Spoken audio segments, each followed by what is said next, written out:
Thanks for joining us. You're on 90s Plus. I'm Chris Bianchi. Former President Donald Trump is on the criminal indictment for 4 different cases, one in the state of Georgia, one in New York, and 2 federal charges, one relating to the classified documents case and the other to the January 6th insurrection. And for a bit more specifically about the timing of when all these cases may take place. And this is really important here, folks, because the timing may overlap with the 2024 election. And so I kind of want to specifically focus on the timing of all this. Remember here, we're in unprecedented territory with basically everything that we're talking about. But because of that, I want to get legal expert Whitney Traylor for a bit more on the timing of things. So before we kind of get into the timing, just kind of as a reminder, we've got 4 criminal indictments against the former president, one in the state of Georgia relating to his efforts to overturn the election there. Number 2 would be, which was the initial indictment, was in New York State, which was to the hush money payments to a former porn star, the prostitution case there and the classification of the payments. Then we've got the 2 federal charges from Jack Smith there, one relating to January 6th and the other to classified documents. A lot there. Yes. Where do we stand in terms of those cases and when those cases might play out? Yeah, there is a lot going on, and so those 4 cases, 2 of them are already scheduled for trial, and that is, I have to look at my notes. There's so many here. Yes. So March of next year, the New York hush money case with Alvin Bragg in New York, that is scheduled for trial on March 25th of next year. Also next year, May 20th, is the Florida classified documents case, that criminal trial as well, in which Jack Smith is alleging improper maintenance and taking of classified documents, and then, of course, a number of obstruction of justice charges and obstruction of process when there's an alleged cover-up after those documents were discovered. So those 2 are scheduled for trial. The other 2 that aren't scheduled for trial is the Georgia case, which all those defendants, there's 19 named defendants, they all have to turn themselves in by August 25th. President Trump has indicated he's turning himself in this week on Thursday. Thursday 24th.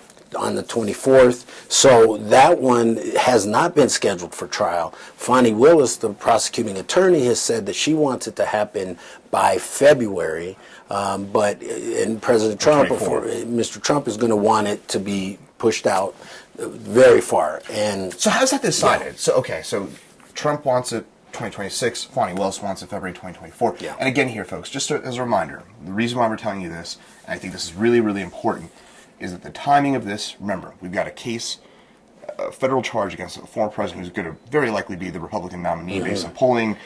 That would be in May of 2024 before the November election. That would stop.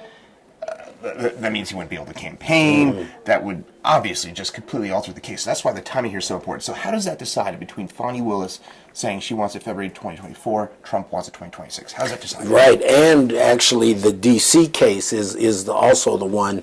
Jack Smith is saying he wants January. President Trump is saying 2026. And President Trump, in his argument, the Trump team, their argument is these cases, they took a sampling of cases and they said it took 29.4 months for them to get to trial. And so that's how he justified it. But the problem was they only took a sampling of cases during COVID.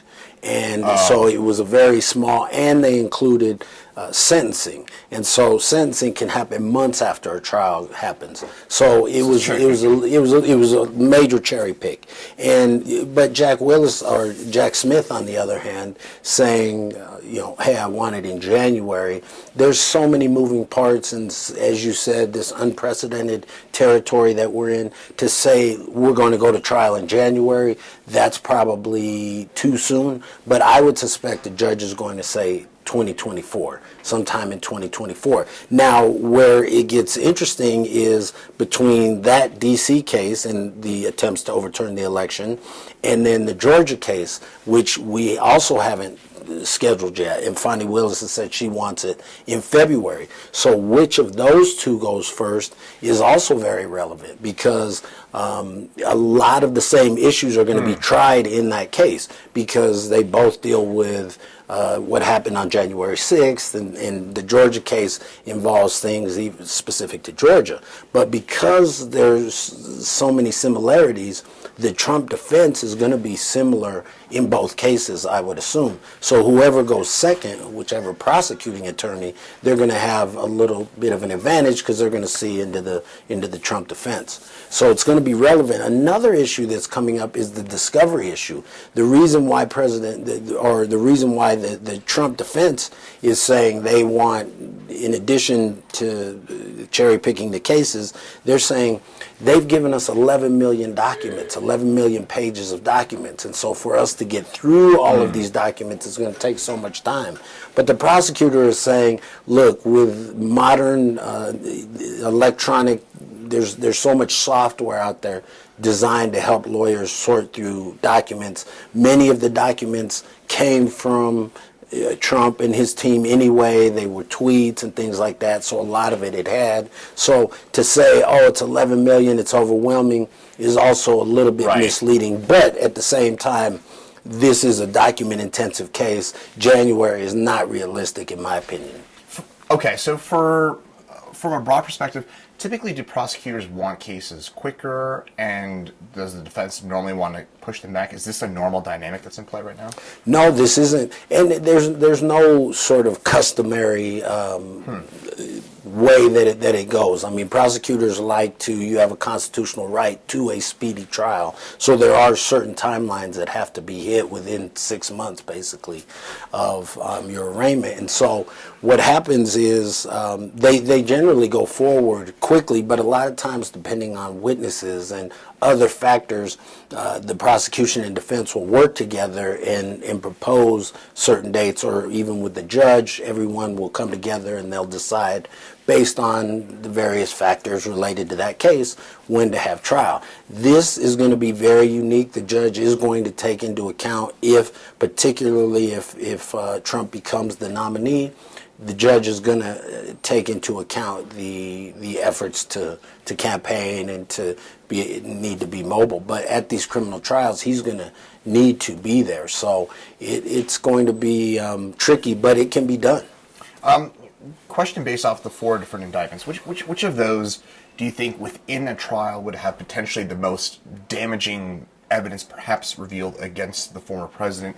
And I say that to say, which of these, if we have a 2024 general election that's playing out with Donald Trump as nominee versus presumably Joe Biden, let's say July 2024, and some very damaging evidence comes out against the former president, which of those cases do you think, this is a subjective question, presents that?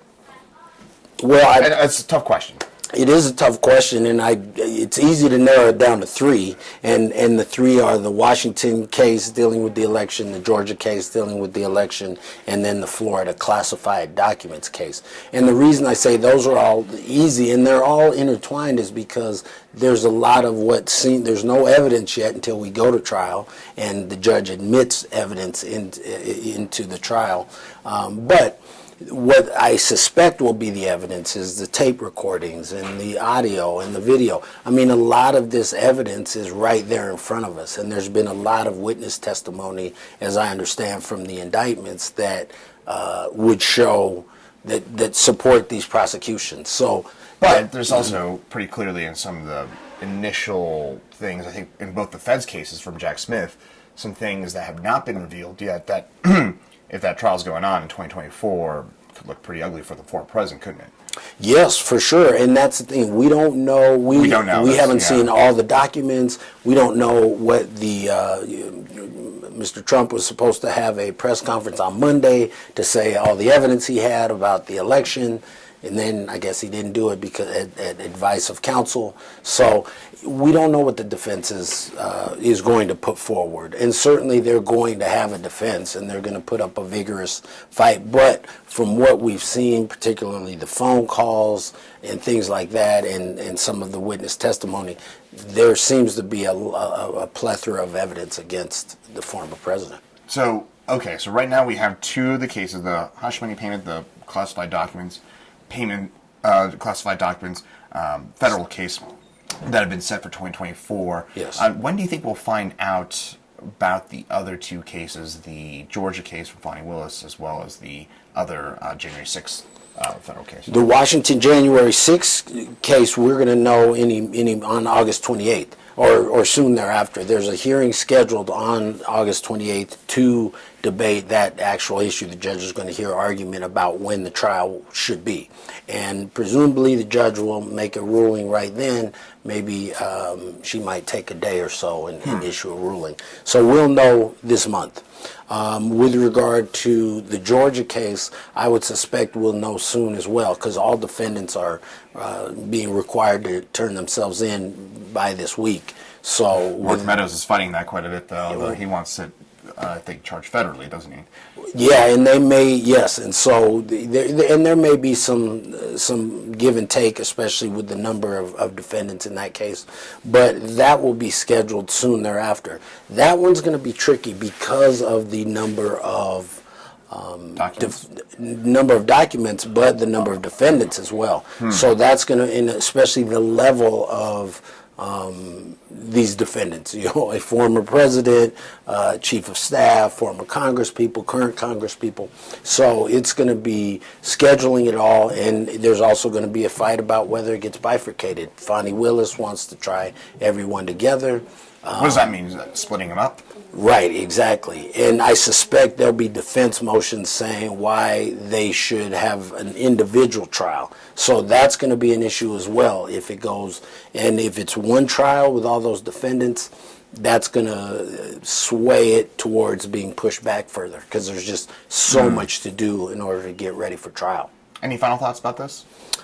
No, I think there's the legal issue and then there's the political side. And the legal issue is, I would tell people to really pay attention. They think that these prosecutions are politically motivated.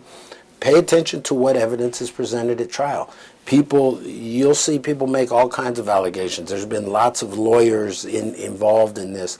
They won't go on the stand or be under oath and say certain things that they may say on the campaign stump. So the point is, focus on what's being said in trial, because that's what evidence we have, and that's what the judges are looking at. So whatever happens, I think we will have at least one trial next year, and I would just tell people to focus on the evidence. I know this is politically motivated, but this is a legal process, and the process works.